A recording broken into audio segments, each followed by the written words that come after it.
So thank you. Hello, everyone. My name is Norway. You can call me William. So I'm from Ning Enterprise China. Right now, I'm responsible for Ning Healthcare in China.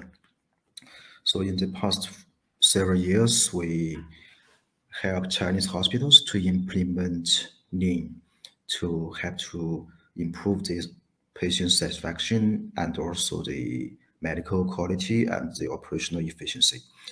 So based on the experience, we published a book named Lean Healthcare: How to Implement Lean in Chinese Hospitals. I am the co-author of the book.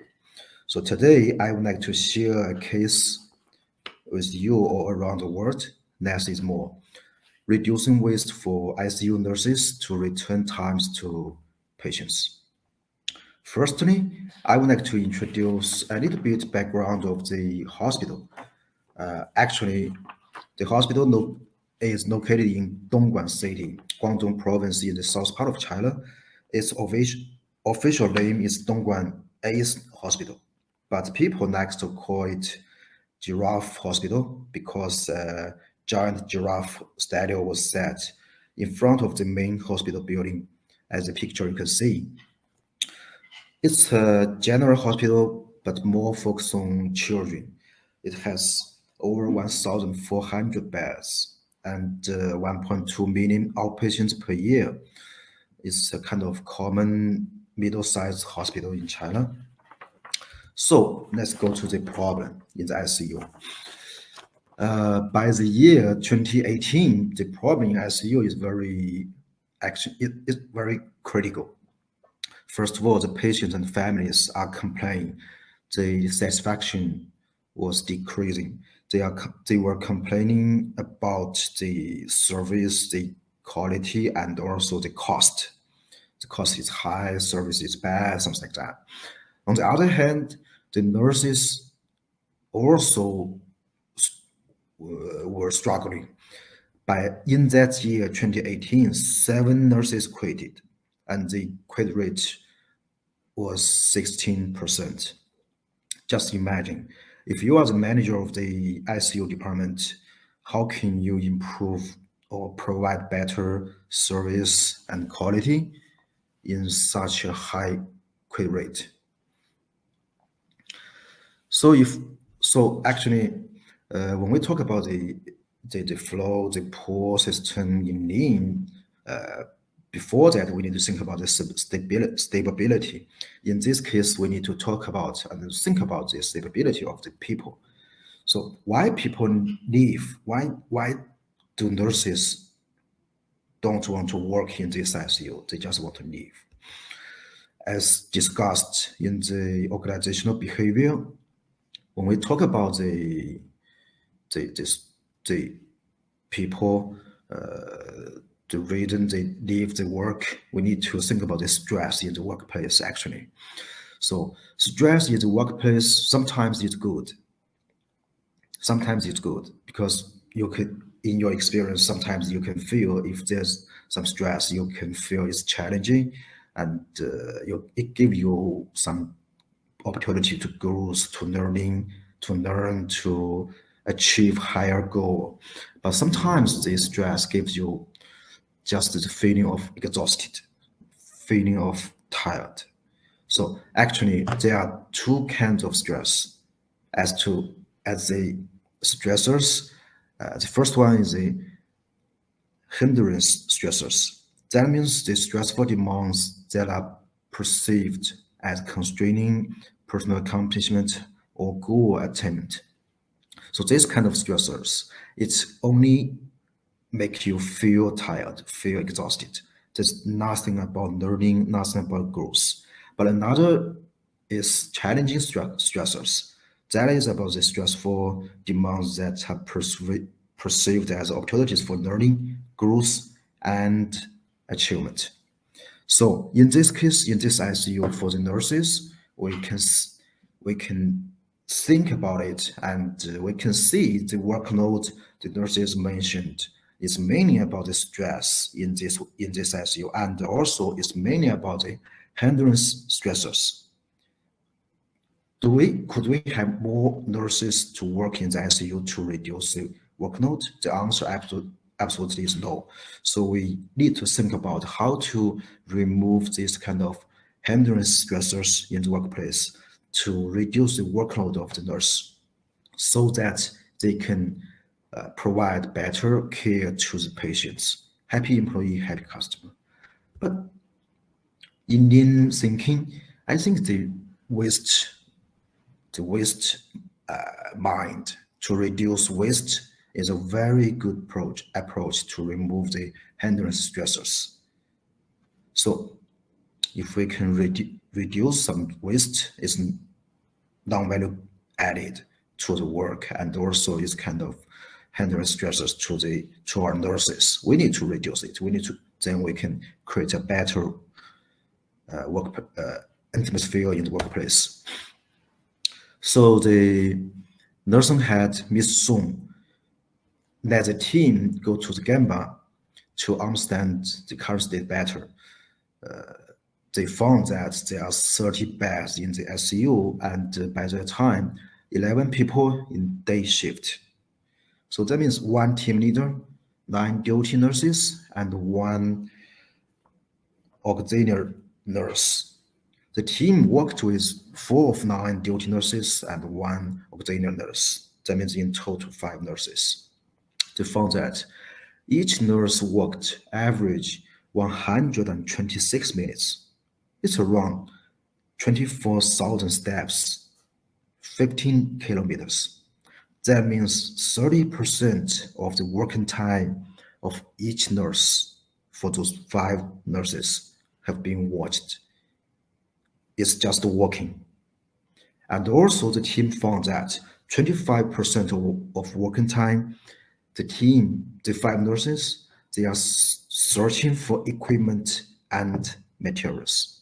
So based on this Gemba work, we can see that one side, the patient will complying the surveys, the quality, and also the nurses were complaining about the workload, something like that. So everyone want to quit, or just want to leave the ICU. But on the other side, we can see more than half of the working time is just walking, searching, is totally non-value added to the patient. And that leads to another problem. It will make the nurses feel no value in their work. So, but so much, so high percentage of the non-value added work, but what are they doing exactly? So when the team went to the Gamba, they also recorded the work content and the time spent on each content of the 5 nurses. I'm not going to the details, but if the left chart you can see is a summary of the working time of the duty nurses. And the right chart is it's a summary of working time of auxiliary nurse. So we have right now we got the time, we got all the records of the nurses. So we move to the another stage, analysis. So for duty nurses, why do they work so much? The team chose 11 items, consumed 80% of the working time. Also, I'm not going to the details, but I would like to share 2 items with you. The last second one, you can see the prepare spare beds. That means the duty nurses need to. So when the bed is empty, the duty nurse need to prepare this bed and get it ready for the next patient. But when they do the preparation, they need to grab all the items or the supplies from different locations. But what's the reason for that? The nurse need to walk back and forth, many trips. Why do they need to walk so much? Because all the supplies and materials have not been organized well. So that's the reason. For the last one, order media. So why the nurses need to walk back and forth? Because as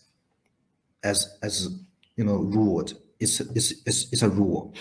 All the nurses need to order meal for lunch, for dinner. They need to go back to the nurse station to register wherever she is. So, but right now is the 20th of the 21st century. We do not we do not need to write down the the the, the order on a paper to order meal. We just need to use our cell phone to scan a barcode, then get the order done. It's easy. So when we ask five whys to understand why duty nurses work so much, and then we are also ask five whys to about the auxiliary nurse. Why do they work so much? The team chose 7 items, consume 80% of the working time, and based on the 80%, 80-20 principle, the team summarized the following actually 4 main root causes.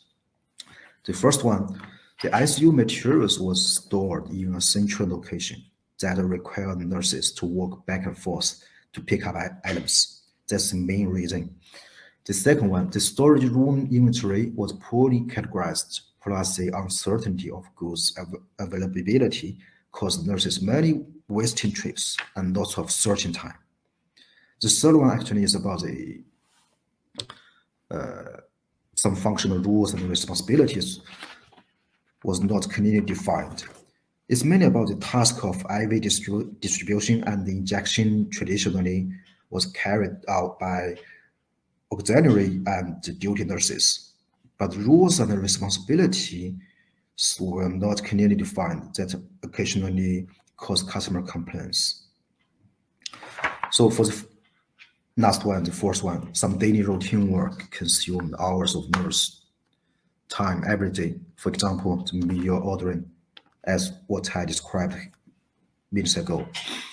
So next stage, we move to the action. The team, firstly, they came up with a mobile storage cart design that were equipped with frequent use materials to save time and energy for nurses, walk back and forth. They also set up procedures to define what, when, and who to replace the materials being consumed every day to ensure good availability. A similar application was applied for medicine cart as well, and the team further invited nurses as users to jointly design different carts for example, the IV injection cart, the patient bathing cart, and general nursing purposes, with supplies for more efficient devices. That's the first action. The second action, the team renailed the ICU storage room with the ABC categories methodology. The team optimized the ICU storage room layout and aligned materials in the ABC categories based on the usage frequency. They set up procedures for picking up quantities and held quarterly review for revisions. The other improvements include removing storage closed doors to make inventories transparent to all users, and in return, making every person responsible for reporting items below safety inventory level. This practice helped build ICU personal ownership and responsibility in keeping necessary supply to all patients. So then the team goes to the third and fourth actions. The third one is about the roles and responsibilities. So the team actually discussed the issue and agreed to assign the therapeutic group and responsible for preparing agonists, IV and distributing it to patient bedside. And the duty nurse group then took care of the injection and replacing IV. With the redefined roles and responsibility, these two groups calibrate and convince each other to provide seamless care to patients. The fourth one actually is about IT support. So the team requested IT to upgrade the meal ordering system to save time and allergy for daily routine work. Because the meal ordering system is a very easy system. It's not complex at all. So it's not expensive, it's cheap. But previously, there's nobody care about it. Nobody asked for it. So the IT department never provided it. So right now, the team in ICU, they know the problem and they ask for it. The IT department just set it up very quickly. Then the ICU team reviewed the project and very proud of the result. First of all, the walking distance reduced from the 20%, 24,000 steps a day to less than 7,000 steps. That is from 126 minutes to 36 minutes, which means the team saved 90 minutes for each nurse per shift. So this time saving can reduce the workload of nurses totally. And also, they can increase frequency of ICU patient bed service, and this therapy care were made possible for converting waste to value-added work by nurses. The nurse head, Miss Song, was always thinking about how to provide more care, better care to the patient from the nursing perspective. But there's no time. The human resource was limited, so she can do nothing with it. But right now, 90 minutes was saved for each nurse. She can arrange the work much better. And also, the ICU patient hospital days were reduced from average 7 to 1 minutes to 5 to 8 minutes, 7 to 1 days to 5 to 8 days. So that also means the cost of patients reduced a lot because if you spend 1 day in the ICU, maybe it's 10,000 RMB per day. So the patient satisfaction rate reached 100%. Most of the important, the nurses right now, the workload has been reduced, and also they can provide their time, the working time, much more on patient, so they can feel valuable of their own work. No nurse quitted in 2019. That's most important. So the fourth outcome is the optimized storage layout, and they saved the storage space that was resulted from a 40% reduction of the ICU inventory. And also, the team, by arranged all the equipment to very much better, they converted the saved space from storage room to a private room. So this private room, you can see on the right, in the right picture. The private room, they are not set as a kind of VIP just for special people. No, they set up this private room for showing love and care. They provided this private room for those patients close to the end of their lives to enjoy a quality time with their families. So that also increases the patient and family's satisfaction. Especially for the families, they feel warm, they feel respect from the hospital. So in addition to the ICU project, the hospital actually accomplished other projects that include the surgical room first operation on time rate increased from 65% to 95% in 4 months. Surgical operation bed turnover time reduced 40% to 50 minutes. Operation nurse overtime reduced 50%. And also the operation room utilization rate increased 25%. On top of this improvement, as I mentioned, this hospital, it is a general hospital, but more focused on children. So the hospital management team has done more work to distract children from fear. For example, they relocate the pediatric department from the second floor to the main floor, the first floor, to reduce the walking distance, to comfort the parents of the babies, of the young kids. And also, the new facilities provide an open and pleasant surrounding with fresh air, sunlight, and game facilities that help distract children from fear. More importantly, the outside, the outside space reduce waiting room crowding by 30%. That minimize the risk of spreading contagious disease. All the above changes were made through lean healthcare improvement that intends to satisfy patient outcomes and healthcare givers to provide a quality health service and to make the hospital operational system sustainable. So the last part, I would like to share some current key learnings with you. So the first key learning is when we talk about lean, actually, we are talking about the behavior changing. So people would like to try after he or she experienced the benefit of lean. We need to think about the model of witness, feel, then change, instead of analyze, think, then change. According to the book of The Heart of Change. It's written by Professor John Cotter from Harvard Business School.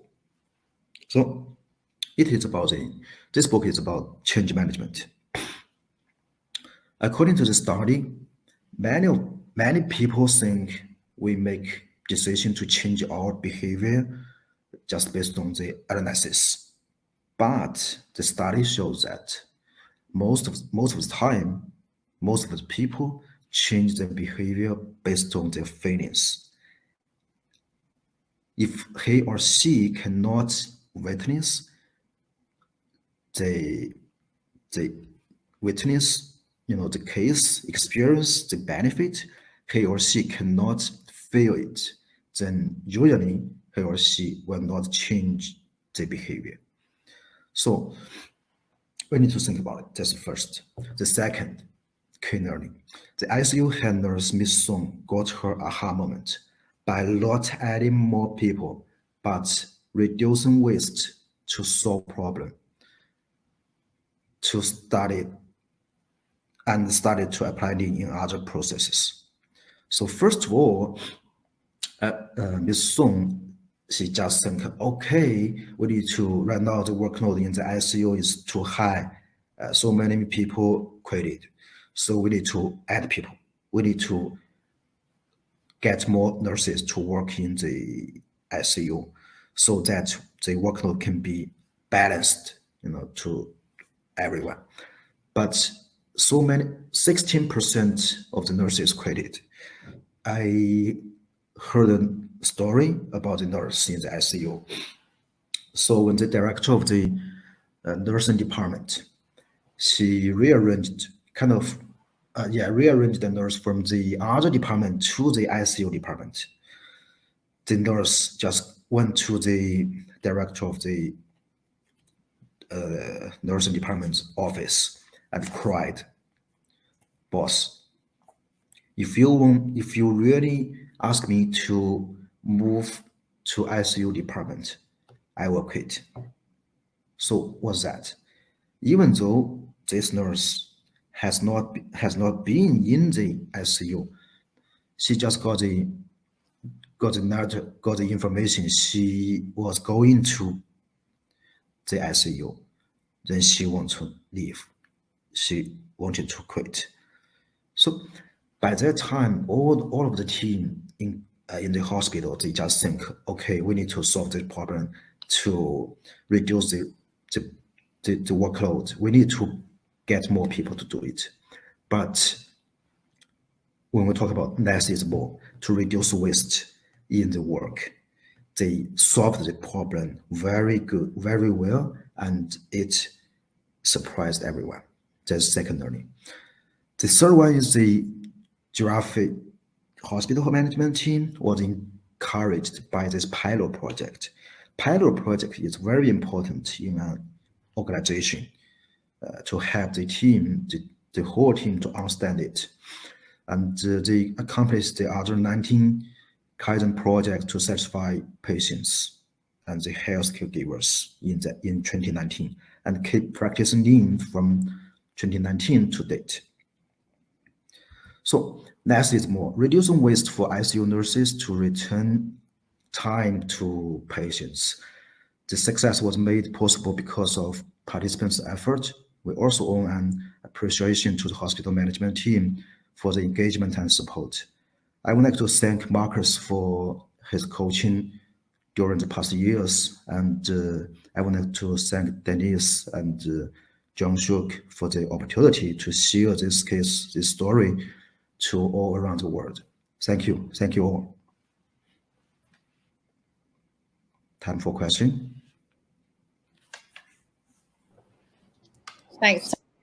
Thanks, William. We've got a minute or so, I think. Questions? Was there anything else that you wanted to add? I do have one here for you, William, which was from Kim. Lots of excellence and greats here. William, what kind of instrument was used for illustrating the go to Gemba? Was it a spaghetti diagram? Yeah,